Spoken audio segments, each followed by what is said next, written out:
look like you've lost a large child from your body. 86 pounds. That's right. That's Now, a large child. I know that you want to take credit for it because... Fat shaming works. Exactly. But I can't give you all the credit. No, you deserve all the credit. I didn't do anything. So, because... I just was concerned for your well-being. And so I was just saying, if you really are saying that you want to get healthy and you really are saying that you want to play soccer and do all these things again, like a friend has to be brutally honest with you. Yeah. Well, that's a hard one.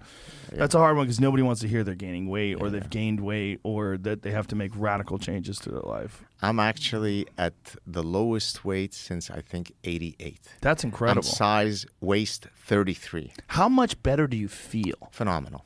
Outrageous. Isn't it incredible? Unbelievable. Like if they could give you that in a pill, just the feeling, how it feels to be 86 pounds lighter. Exactly. Oh, my God. I mean, just to give you a sense so that we could put it into metrics, when I was overweight, our lovemaking session was only an hour and a half of vigorous sex. Whereas now, I've doubled it. Congratulations. So thank you. How do you have so much time? It's incredible. My wife is Lebanese. She's spicy. She demands a lot of me. What did you do other than exercise and how did you shift your diet? So, two things. Number one, 15 to 20,000 steps a day, no matter what. No matter what. So it's been almost now 2.5 years that I haven't done a single day of less than 10,000 steps. Now the steps could be treadmill, it could be walking outside, it could be running vigorously on the, whatever. It could be biking, but I always have with me this. Actually, is it one of those pedometers? It's one of those pedometer things, and I'm obsessive about maintaining. So just by having this clear objective that I have to reach, makes it that no matter what, I've got to get off the proverbial couch and walk around. It's minus 20 in Montreal. I'm walking outside until I reach that. Wow. So but I was always quite physically active. Of course, much of your weight loss comes from keeping this guy closed, right? Yeah, that's the thing that people need to it's very, very, very, very difficult to exercise your way to weight loss. Exactly. And so what I did, so my wife, who's here, who you've known her for many years, she's an amazing woman. She turned into the diet Gestapo. She's got this MyFitnessPal. They're getting, I guess, free publicity on the #1 show in the world. So through MyFitnessPal, she enters till today every single thing that goes into this gorgeous body. Wow. I mean, so at the end of the day, she says, "Don't have any snacks. You're at 1727, and you were supposed to get under 1700." So by having that feedback loop that's always keeping you in check. Plus, the third thing is I weigh myself once a week, so that the autocorrective mechanism comes in not when I'm now 227 in terms of weight, but if I've come to Texas and then I go on the scale and I've gained 3 pounds, well, now I know that I need to correct the following week. So these little changes, I mean, there's nothing magical. Just doing that.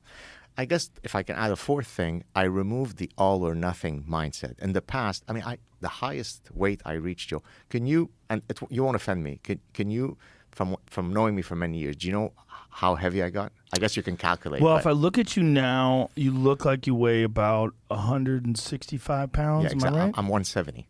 See, I'm pretty close. Yeah, very good. I'm good at weight classes. A lot of years of calling fights. Yeah, exactly. And I would imagine the heaviest you got was probably close to 300 pounds. 256. Yeah. Okay, so that's the 86 pounds. Yeah. So 256 for a guy. That's the heaviest. That's the heaviest that maybe I could have been more, that I'm aware of, that I've actually seen it on the scale was 256. I had gone for my yearly physical, and I got on the scale and I was 256, which is the average weight for a 6'4" middle linebacker. Yeah. Who's, 8 inches taller, Right, 7. that's scary. And so I removed the all or nothing mindset and that I need to lose all the weight by next Tuesday. My mindset was, as long as every day I'm a bit better, eventually, the old baby steps thing. And so I get on, I'm now 10 pounds less, 20 pounds. Hey, let me try to get under 200. I am. And then bit by bit, magically, here I am. For a message, if you have a message to anybody out there that's trying to do it, what would it be? What's the most important thing? It's that there are 1,000 different temptations in a day for you to violate your goal, and you can almost never fail. You don't have to be so punishing, but 997 out of the 1,000 bifurcations in the road, you have to take the right road. And so do that enough days, enough times, get 997 out of 1,000, and suddenly you'll be 30, 40, 50 pounds lighter. Just trust the process. Trust the process. And that's what's hard for people to do, because they really do want immediate results. And the way I always describe it, there's a gambling term that you have to get better the same way you get sick. It's like if you're gambling, say if you and I were playing pool and I was ahead 100 games and you said double or nothing, I would say, no, you got to get better the same way you got sick. Right. Because I'm up 100 games. Why would I risk losing it all in one shot? No.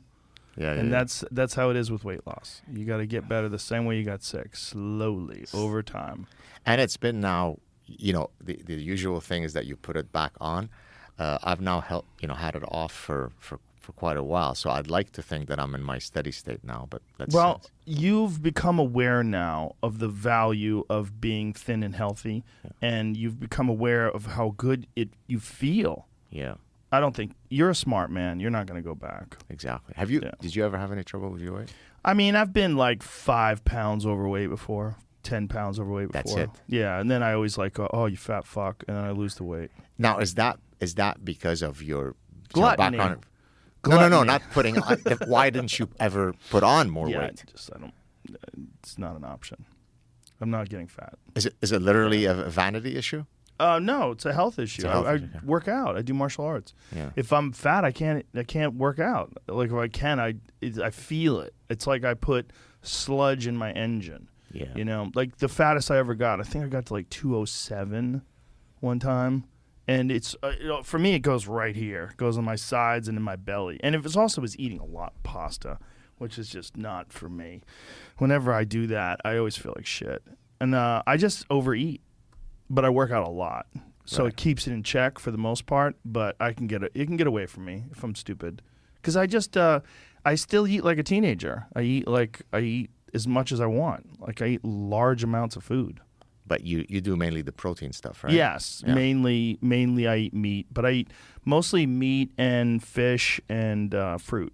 That's mostly what I eat. So I guess the fifth element of when you asked me how to lose weight, I also removed all the carbs, almost all of it. Once in a while, I have a bit of something. But so what is a daily meal for you like? So breakfast, I may have 1 or 2 boiled eggs.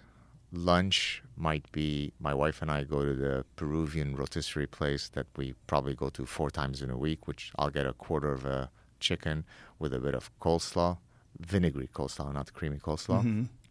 I might have 1 or 2 snacks around mid-afternoon, which might be things like 100 grams of frozen raspberries, a little yogurt of 70 calories, and then dinner will be a fantastic salad that if you looked at the volume, you'd think, my God, how are you losing so much weight? But it only has, 5-6 ounces of protein, but it's voluminous so that I feel full. I may have another, a little snack at 8 o'clock, 70, 80 calories, and I've reached my 15, 16, 1700